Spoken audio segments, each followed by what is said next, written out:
పొరపాటున ఈ 10 ఏళ్ల తర్వాత పొరపాటున కాంగ్రెస్ గవర్నమెంట్ వచ్చింది. వస్తే ఏమైంది? మన ప్రభుత్వం ఉన్నప్పుడు ఇటు రైతులను ఆదుకున్నాం, అటు నేతన్నలను ఆదుకున్నాం.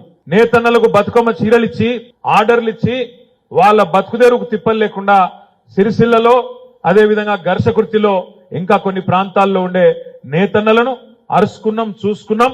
వాళ్లకు పొట్టకు బట్టకు తిప్పలు లేకుండా ఒదికు ఆడబిడ్డలకేమో ఒక చీర, బతుకమ్మకు ఒక చీర ఇచ్చినాం, వాళ్లకు బతుకుదేరునిచ్చే ప్రయత్నం చేసినాం. మరి ఈ ప్రభుత్వం వచ్చినాక అన్ని క్యాన్సిల్ చేస్తాంది.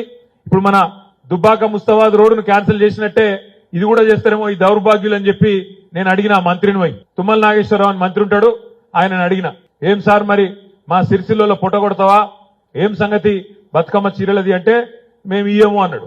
ఎందుకు ఇయ్యవు అని నేను అడిగిన. నీకేమొచ్చింది, నొప్పి ఏమొచ్చింది, ఎందుకు ఇయ్యవు?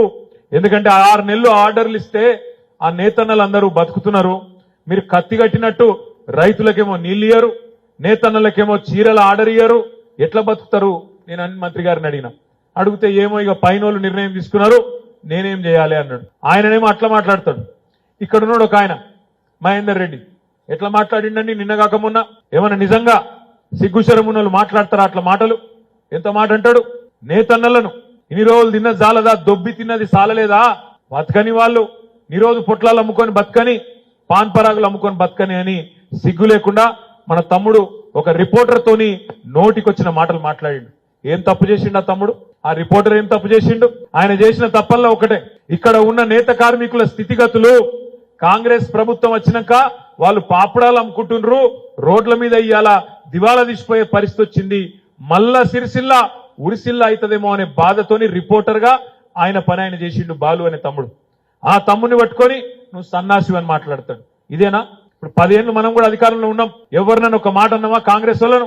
కానీ ఇలా బాధతో అంటున్నా, 100% చెప్తున్నా, రేవంత్ రెడ్డి నుంచి మొదలు పెడితే ఇక్కడ ఉన్న మహేందర్ రెడ్డి దాకా దగుల్బాజీలు, సన్నాసులు, చాతగాని వెధవలు అనే మాట నేను మాట్లాడుతా ఉన్నా.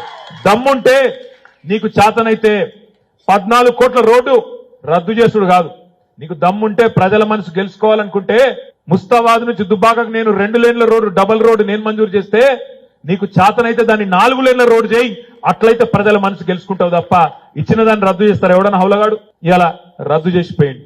ఇలా బతుకమ్మ చీరల ఆర్డర్లు రద్దు చేస్తాను. నా మీద కోపంతోని సిరిసిల్ల నేతన్నల కొంప ఉచ్చుకునే ప్రయత్నం చేస్తాను.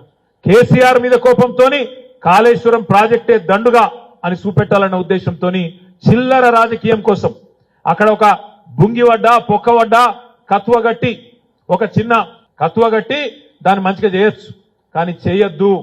వర్షకాలం దాకా నానబెట్టాలి, అది కొట్టుకపోయేటట్టు చేయాలి, రైతులకు నీళ్ళు ఇయ్యద్దు, కేసీఆర్ ను బద్నాం చేయాలనే ఒక దివాలాకోరు దగుల్బాజీ రాజకీయం ఈ దిక్కుమాలిన ప్రభుత్వం కాంగ్రెస్ ప్రభుత్వం చేస్తున్నది.